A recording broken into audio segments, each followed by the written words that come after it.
মহাশিবরাত্রির দিন ভুলেও খাবেন না এই তিনটি খাবার। নমস্কার বন্ধুরা, রাধাকৃষ্ণ ভক্ত ইউটিউব চ্যানেলে আপনাদের সকলকে স্বাগত জানাই। আশা করছি আপনারা সকলেই ভগবানের কৃপায় ভালো আছেন ও সুস্থ আছেন। অত্যন্ত পবিত্র এবং মাহাত্ম্যপূর্ণ একটি উৎসব হল মহাশিবরাত্রি। দেবাদিদেব মহাদেব এবং দেবী পার্বতীর শুভ পরিণয়ের এই পূর্ণ তিথিটি ভক্তদের কাছে আধ্যাত্মিক সাধনা এবং কৃপা লাভের শ্রেষ্ঠ সুযোগ।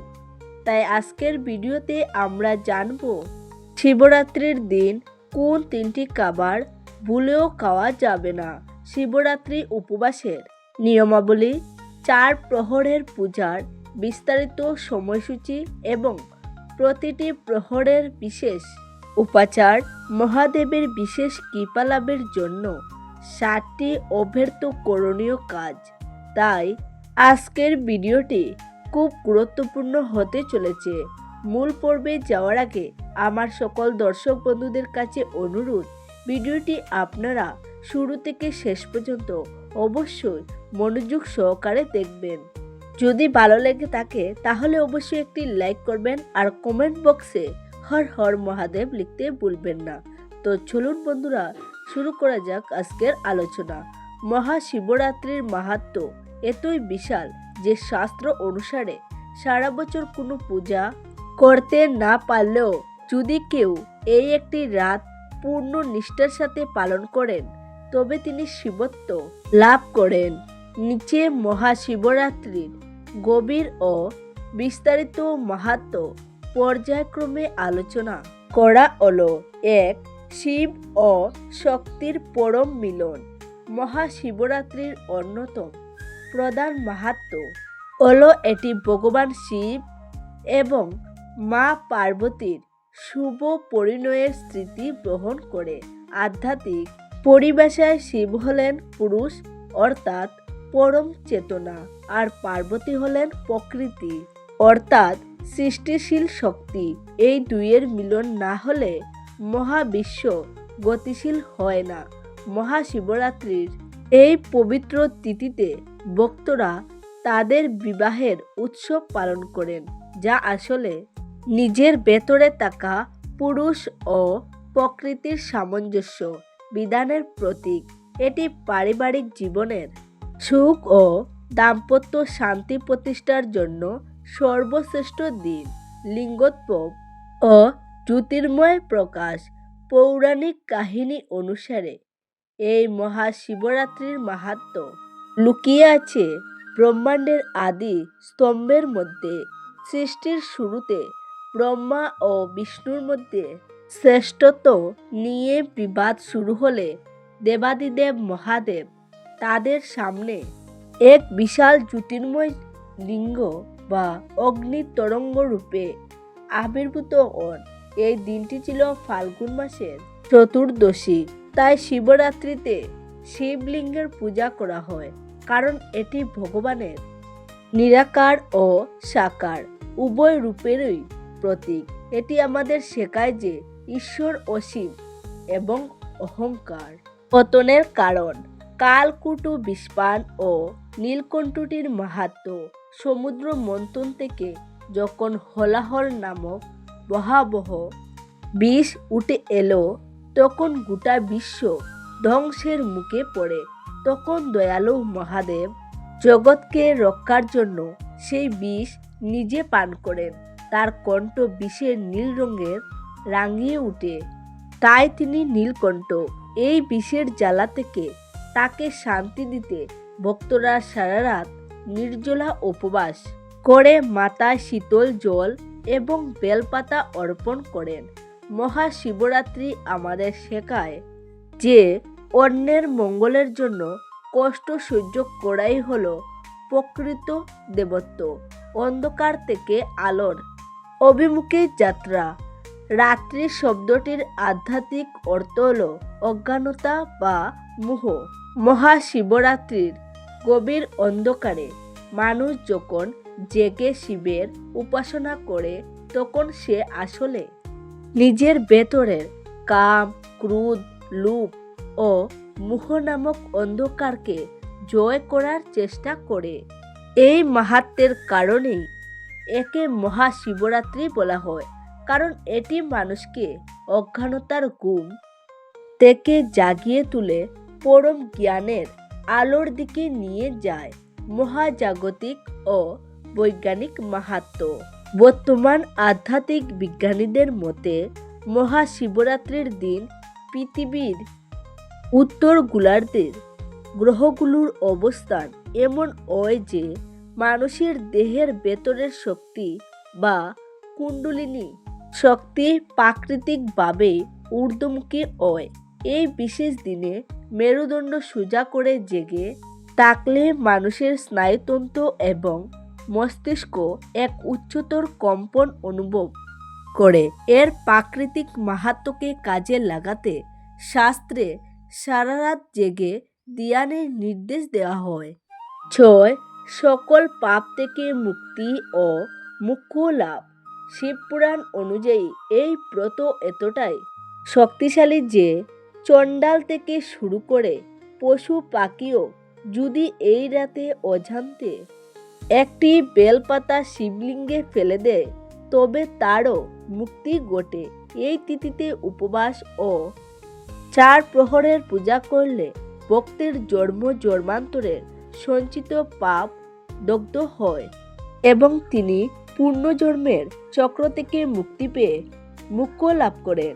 শিবরাত্রির মাহাত্ম্য এবং তিনি এটি কেবল ধার্মিকদের জন্য নয়, এটি পাপী তাপিত সবার জন্য ক্ষমার এক পরম দরজা।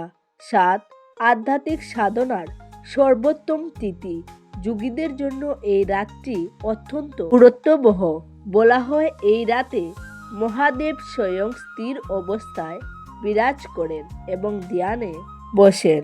তাই যারা আধ্যাত্মিক মার্গের প্রতীক তাদের জন্য শিবরাত্রির রাত্রি 1000 বছর সাধনার সমান ফল দেয়। এটি মনের একাগ্রতা বৃদ্ধি এবং আত্মিক শান্তি লাভের এক অব্যর্থ সময়। মহাশিবরাত্রির মাহাত্ম্য কেবল ত্যাগে নয়, বরং এটি প্রাপ্তির এক উৎসব।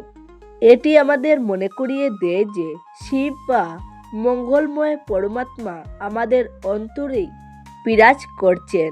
কেবল ভক্তি, সংযম এবং বিশ্বাসের মাধ্যমে তাকে অনুভব করাই হলো এই মহান তিথির মূল উদ্দেশ্য।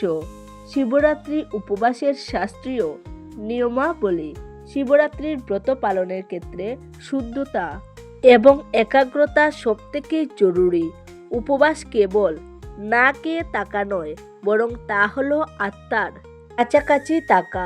শিবরাত্রির উপবাস পালনের কিছু সুনির্দিষ্ট নিয়ম নিচে আলোচনা করা হলো। 1. সংকল্প গ্রহণ।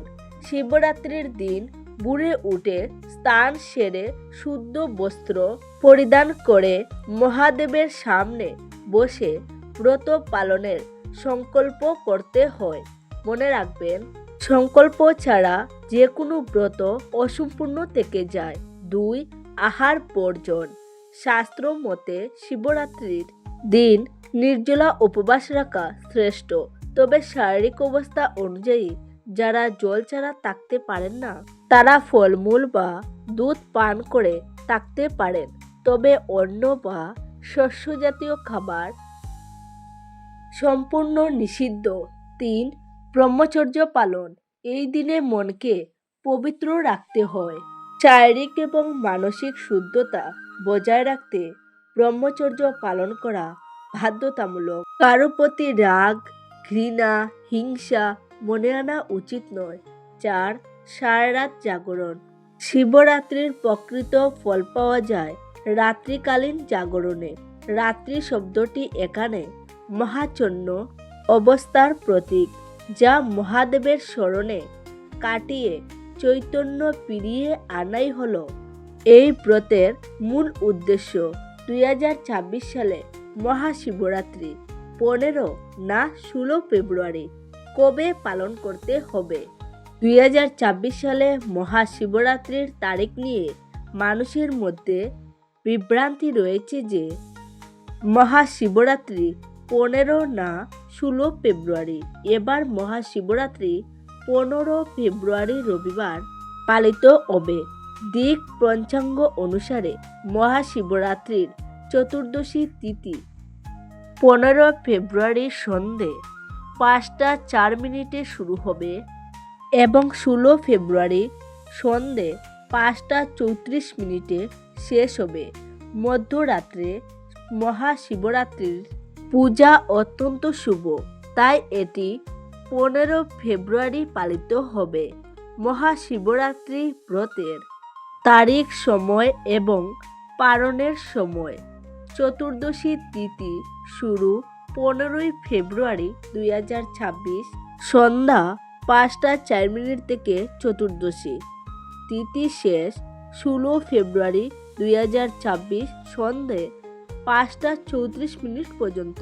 মহাশিবরাত্রি ব্রত পালনের সময় 16 ফেব্রুয়ারি সকাল 6:33 থেকে দুপুর 3:10 পর্যন্ত। 4 প্রহরের পূজার নিয়ম ও সময়সূচি। শিবরাত্রির সবচেয়ে গুরুত্বপূর্ণ অংশ হল 4 প্রহরের পূজা। সূর্যাস্ত থেকে সূর্যোদয় পর্যন্ত এই সময়কে 4 ভাগে ভাগ করা হয়। প্রতিটি প্রহরের পূজার উপচার আলাদা হয়। প্রথম প্রহর সময় সাধারণত সন্ধে 6টা থেকে রাত 9টা পর্যন্ত। এই প্রহরে মহাশিবকে দুগ্ধ বা দুধ দিয়ে অভিষেক করতে হয়।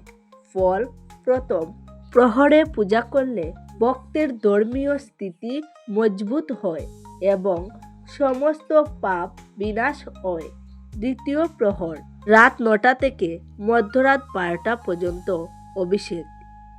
এই প্রহরে দধি বা দুধ দিয়ে মহাদেবের অভিষেক করার বিধান রয়েছে। ফল: দ্বিতীয় প্রহরের পূজা মানুষের বৈষয়িক সমৃদ্ধি এবং মানসিক শান্তি প্রদান করে।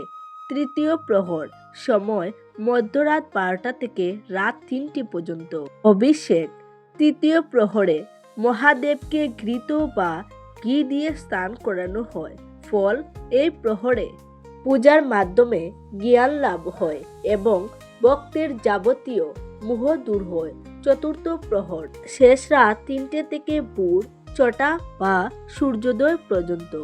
অভিষেক: শেষ প্রহরে মহাদেবকে মধু দিয়ে অভিষেক করতে হয়। ফল: চতুর্থ প্রহরের পূজা মোক্ষ লাভের সহায়ক। এই সময় পূজা সমাপন করে পরের দিন সকালে পালন করতে হয়। মহাদেবের কৃপা লাভের জন্য 7টি বিশেষ কাজ। মহাশিবরাত্রির পূর্ণলগ্নে মহাদেবের আশীর্বাদ পেতে ভক্তদের এই 7টি কাজ অত্যন্ত ভক্তি সহকারে করা উচিত। 1. বিল্বপত্র বা বেলপাতা অর্পণ।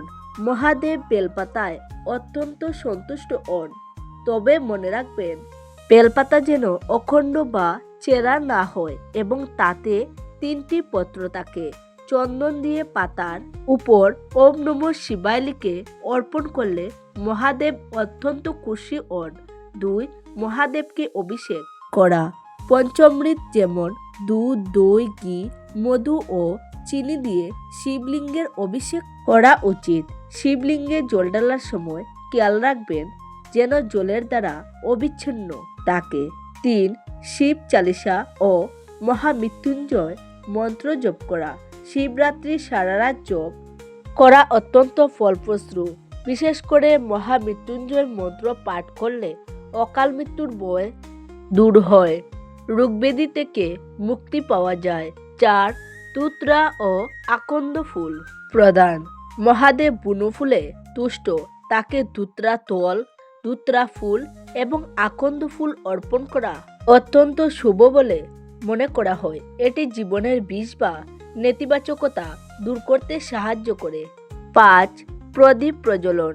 শিব মন্দিরে বা শিবলিঙ্গের সামনে ঘিয়ের প্রদীপ জ্বালানো অত্যন্ত কল্যাণকর। প্রদীপের আলো অন্ধকার দূর করার প্রতীক, যা ভক্তের জীবনে অজ্ঞানতা নাশ করে। 6. দান ধ্যান। শিবরাত্রির দিন দরিদ্র ও অসহায় মানুষকে অন্ন বা বস্ত্র দান করলে পূজার ফল বহুগুণ বৃদ্ধি পায়। শিব স্বয়ং শ্মশানচারী ও ত্যাগী, তাই দানশীলতা তাকে তুষ্ট করে। 7. ক্ষমা প্রার্থনা। পূজার শেষে নিজের জানা অজানা ভুলের জন্য মহাদেবের কাছে বিনীতভাবে ক্ষমা প্রার্থনা করুন। নম্রতা ও সরলতা মহাদেবের অত্যন্ত প্রিয়। শিবরাত্রির আধ্যাত্মিক দিকও উপসংহার। শিবরাত্রি কেবল একটি তিথি নয়, এটি নিজের অন্তরের শিবত্বকে জাগ্রত করার দিন।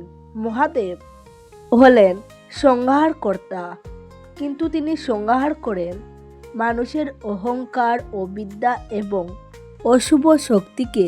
এই দিনে যারা নিষ্ঠার সাথে ব্রত পালন করেন তারা কেবল ইহলৌকিক সুখই পান না, বরং পরলৌকিক শান্তিতেও অধিষ্ঠিত হন।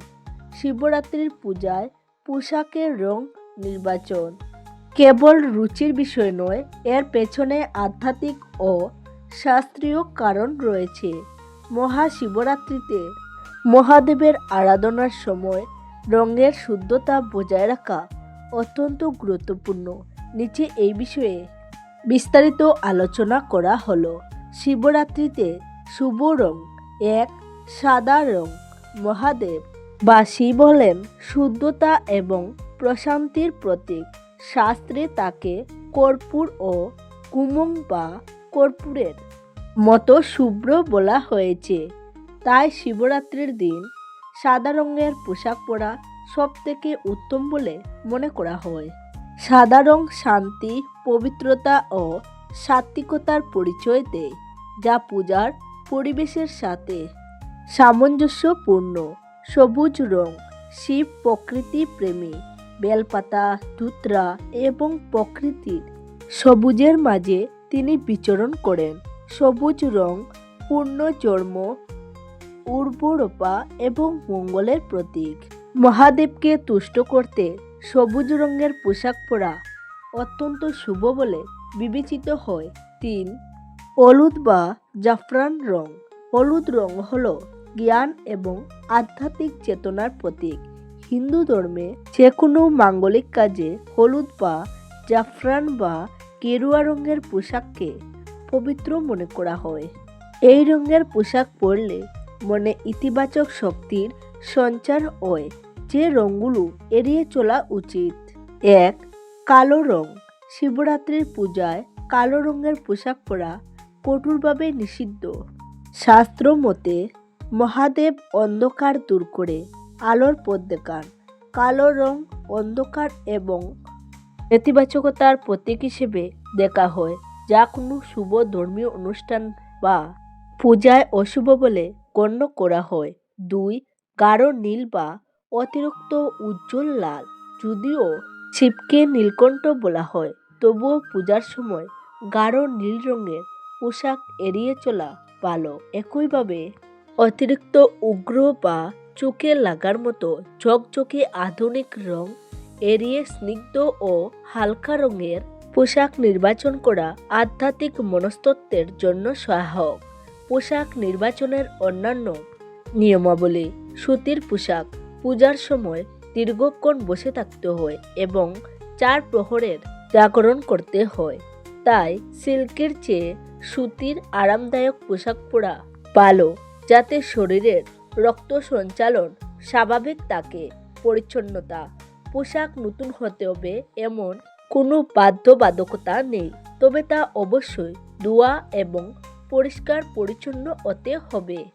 শিবরাত্রির দিন এই শাস্ত্রীয় রঙগুলো মেনে পোশাক পরলে মন শান্ত থাকে এবং পূজার প্রতি একাগ্রতা বৃদ্ধি পায়। শিবরাত্রির উপবাস কেবল শরীরকে ক্ষুধার্ত রাখা নয়, এটি হলো মন এবং শরীরের শুদ্ধিকরণ।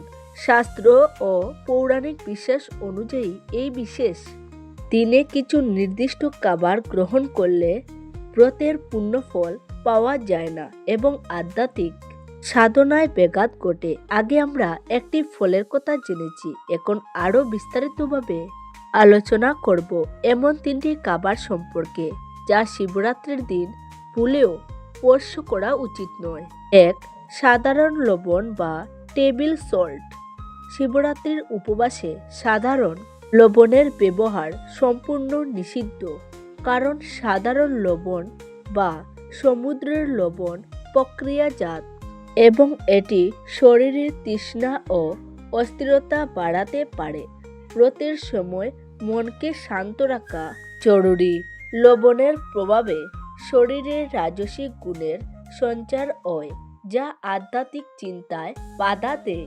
বিকল্প: যদি শারীরিক কারণে লবণ ছাড়া থাকা সম্ভব না হয়, তবে সাধারণ লবণের পরিবর্তে সিন্দুক লবণ ব্যবহার করা যেতে পারে।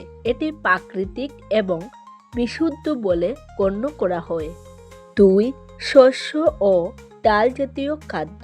শিবরাত্রির দিন চাল, গম, ডাল, ভুট্টা বা অন্য কোনো শস্যদানা খাওয়া শাস্ত্রীয়ভাবে নিষিদ্ধ, কারণ শস্য জাতীয় খাবার শরীরকে ভারী করে দেয় এবং হজমে বেশি শক্তি ব্যয় হয়, ফলে শরীরে ত্বন্দা বা আলস্য আসে। শিবরাত্রির মূল উদ্দেশ্য হল জাগরণ এবং সচেতন থাকা। শস্য গ্রহণ করলে আলস্যের কারণে ভক্তের পক্ষে মহাদেবের ধ্যানে মগ্ন থাকা কঠিন হয়ে পড়ে। বিকল্প: শস্যের বদলে সাবুদানা, কটুর আটা, বেকুইট ফ্লাওয়ার ব্যবহার করা যেতে পারে, তবে এগুলো সীমিত পরিমাণে গ্রহণ করা শ্রেয়। 3. পেঁয়াজ ও রসুন।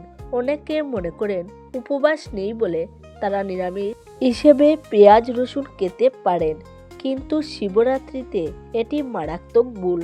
কারণ হিন্দু ধর্ম মতে পেঁয়াজ এবং রসুনকে তামসিক খাদ্য হিসেবে বিবেচনা করা হয়। এগুলো শরীরে কাম, ক্রোধ এবং উত্তেজনার সৃষ্টি করে। শিবরাত্রির দিনটি হলো সাত্ত্বিক থাকার দিন। তামসিক খাবার গ্রহণ করলে মনের পবিত্রতা নষ্ট হয় এবং কামনার উদ্বেগ ঘটে, যা ব্রহ্মচর্য পালনের পরিপন্থী।